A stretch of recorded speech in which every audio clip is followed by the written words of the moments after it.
हमने कुतुब में आमतौर पर मुशाहिदा में नहीं आई, तो हुजूर इस बारे में कोई इरशाद फरमाएं। आप डालें जहाँ से आए हैं, जिस घर से संदेश है आप दें कि मैं दूं।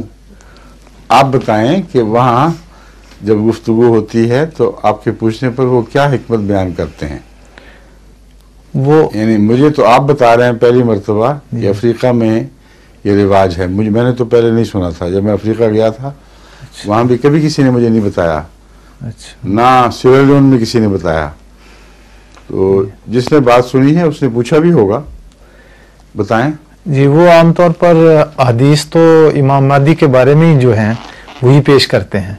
नहीं, आपने जब ये मुअय्यन तौर पर उनसे पूछा कि तुम इमाम महदी के बजाय फतह महदी क्यों कहते हो?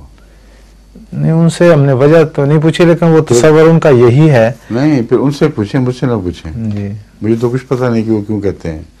हो सकता है वो कोई हिकमत बताएं।